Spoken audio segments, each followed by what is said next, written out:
أريد أن أوصل لك رسالة إلى كل شخص، حوثي، عفاشي، إصلاحي، مؤتمري، إلى كل الأشخاص. لا طائفية، لا عنصرية، لا مذهبية، لا أي شيء. تبا لهذه فلتذهب إلى المزبلة. أريد أن أخاطب قلوبكم وأحاسيسكم. قل لي بربك، أرأيت ذاك الطفل فريد؟ رأيت ذاك الطفل فريد؟ إلى كل أب وإلى كل أخ وإلى كل إنسان أخاطبكم بالإنسانية. لو كان هذاك الطفل فريد، لو كان هذاك الطفل فريد ابنك، ويقول لك وهو مصاب عند موته: لا تكبروني، لا تكبروناش، أريد أن أعيش. لا تكبروناش، أريد أن ألعب، أريد أن ألعب، أريد أن أذهب إلى المدرسة. لا تكبروني. لماذا أموت أنا؟ لماذا أموت أنا؟ أنا أريد أن أعيش. لماذا؟ لماذا اخترتم لي الموت وأنا لم أفعل لكم شيئا؟ أريد إلى كل أب أن يحس بالطفل فريد وهو ينادي: لا تكبروناش، وهو في ألمه.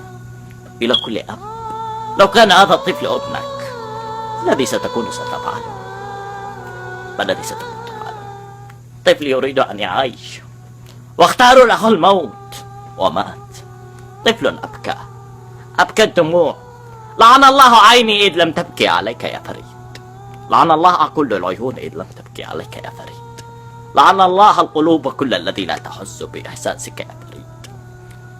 فريد ثم مات، ثم مات. مت يا فريد، فقد ماتت إنسانيتنا قبل موتك.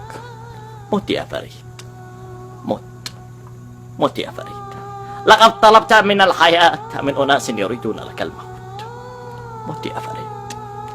وبعد قبره ينادي فريد إلى أباه وهو في المنام ويقول له: يا أبتاه، أنت منافق. في المنام يقول لأبيه بعد قبره، ويقول له: لماذا يا بني؟ ويقول له: أنت منافق يا أبتاه. فحكاية المنافقين ثلاث: إذا حدث كذب، وإذا وعد أخلف، وإذا اؤتمن خان. حدثتني بأنني أعيش ومت ولم أعيش يا أبتاه، ووعدتني أنك لن تقبرني ثم قبرتني، ووعدتني أنك لن تأخذ بجثتي إلى القبر وقبرتها، وقلت لك يا أبتي لا تقبر الناس. ثم يرد عليه أبوه: ماذا أفعل لك يا بني؟ ليست الحياة بيدي يا بني، والله لو كانت الحياة بيدي لجعلت حياتي فداك. نعم يا فريد، مت يا فريد، فقد ماتت إنسانيتنا قبل موتك. إليك يا عبد رب منصور هادي.